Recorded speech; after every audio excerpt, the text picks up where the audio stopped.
गुरुजी, ये तिलक जो होते हैं, इनका क्या महत्व होता है? क्यों तिलक इतने का प्रकार क्या के अर्थ होते है? हैं? गुरुर ब्रह्मा गुरुर विष्णु गुरुर देवो महेश्वर, गुरु साक्षात पर ब्रह्म तस्मै श्री गुरुवे नमः। जो शिव पुत्र शिव दल हैं वो त्रिपुंड करते हैं। त्रिपुंड का अर्थ है ब्रह्मा विष्णु महेश, इसलिए त्रिपुंड खींचा जाता है। और वो चंदन या भस्म का होता है। और सीताराम जो नारायण को प्रसन्न रखते हैं उनके त्रिशूल होता है, वो रुद्र को मानते हैं।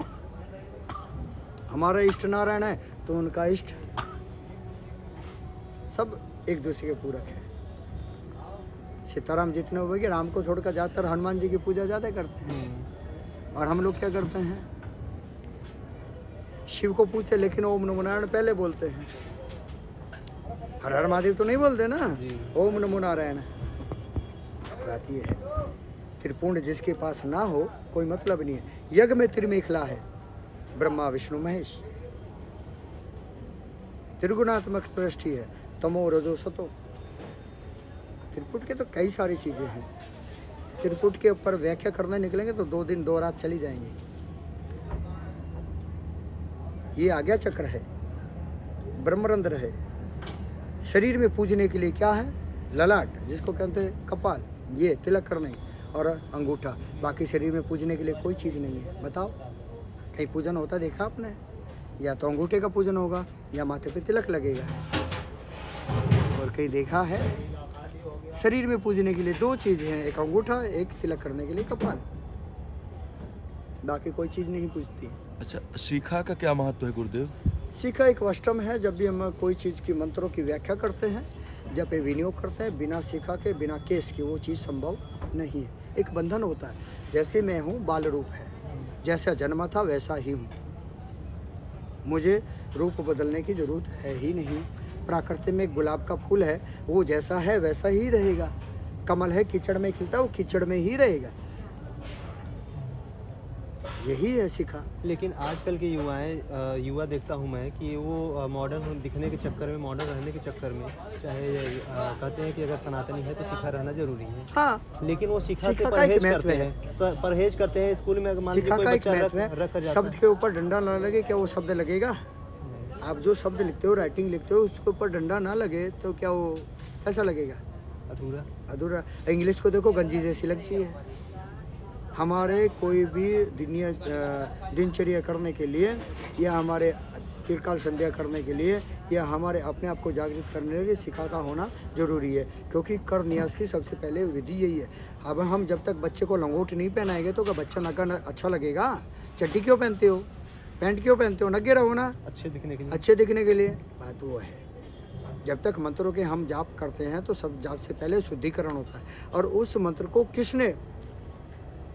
भगवान वशिष्ठ ने किया, परशुराम जी ने किया, कि विश्वामित्र ने किया। उन्हीं के अनुसंध और उन्हीं के वो मंत्र होते हैं। उन्हीं के द्वारा ही उनको करन्यास, उनको जागृत किया जाता है, शुद्ध किया जाता है। कपड़े गंदे पहनो ना, धो के क्यों पहनते हो? ऐसे मंत्रों का एक शुद्धिकरण होता है। बोलने से पहले आपको करन्यास विधि करनी पड़ेगी, अपने आप को पवित्र करना पड़ेगा। नेत्रोदक बाभ्याम, जीवाभ्याम, नाशिभ्याम, कर्णाभ्याम। इसक्यों? अपने आप को शुद्ध करेंगे तभी तो मंत्र शुद्ध होगा। अपने ही गंदे हैं तो कैसे हो जाएगा? मंत्राभिध द्वारा सब कुछ संभव है, असंभव कुछ भी नहीं है।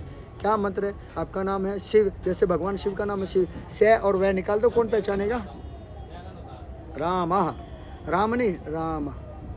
मैं पूरा बोल, राम नहीं राम। राम तो मर गया, राम जिंदा है। राम और मैं हटा दो तो कौन होगा? यही शब्द की पहचान है। मंत्र है तो वही शब्द है।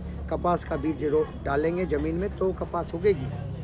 गेहूं का बीज है ना, जमीन में डालेंगे तभी, वही बीज मंत्र हैं। जब तक बीज मंत्र जीव कंठ पे नहीं लेंगे तब तक आचरण कैसे? ओम नमः शिवाय याद करेंगे तभी तो हमको मालूम है ये शिव है। जैसे कि ओ भाई कृष्णा, उसका नाम कृष्णा है तभी तो हमने बुलाया है। जब उसका नाम कृष्णा नहीं होगा तो बुलाएंगे क्यों? यही तो मंत्र की परिव्याख्या है। अब मंत्र में भी देखो, स्त्रीलिंग पुल्लिंग, कोई किन्नर है उसको क्या बुलाएंगे? मासी। या कोई स्त्री है, बहन। पुरुष है, ए भाई, ए दादा। है ना, ऐसे मंत्रों के प्रकार है, स्त्रीलिंग, पुल्लिंग, नपुंसकलिंग। अच्छा, ऐसा कहा जाता है कि हमारे जो वेद शास्त्रों में जो मंत्र वर्णित है उनको बोलने का, उनका उच्चारण करने का एक विधि है। अगर हम उससे थोड़ा सा विरक्त होते हैं, लाइक वो एक चाबी है, पासवर्ड है, अगर हम उनके तरीके से चलते हैं, उस तरीके से बोलते हैं, तो हो सकता है कुछ जो उसमें गूढ़ रहस्य हैं वो खुल जाते हैं। ऐसा नहीं है, मैं बताता हूँ, वेद की भाषा सबसे कठिन भाषा है और शास्त्रों को उसमें से 18 शास्त्रों का निर्माण किया गया, 6 खट शास्त्रों का निर्माण विधि क्या है कि वेदों में से 18 पुराणों का निकालकर और 6 खट शास्त्र एक सरल विधि बनाया गया है। क्या बनाया गया है? सरल विधि, ताकि आपको पूजन करने में समस्या पैदा ना हो, इसलिए। बहुत धन्यवाद। आपने अभी तक जाना महाराज जी से कि सनातन की जो गहराई है, सनातन का जो ये समंदर है, उसके विषय में महाराज जी ने बहुत अच्छे से व्याख्या किया और बहुत अच्छे अभिभूत हुए हम लोग भी।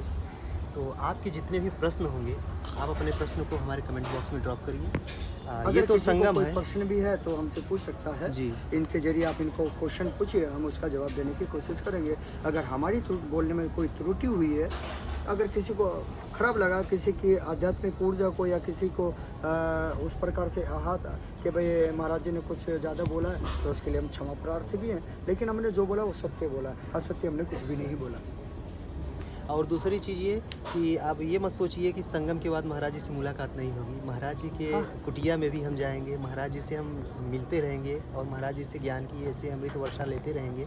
और आप बने रहिए हमारे चैनल पर और ऐसे अमृत वर्षा लेते रहिए। हमारे पेज पर ओम नमो नारायणाय। ओम नमो नारायण। लौकिक पारलौकिक कुंभ की सबको शुभेच्छा, शुभकामनाएं, सबको आशीर्वाद, सबका कल्याण, सबकी मनोकामना।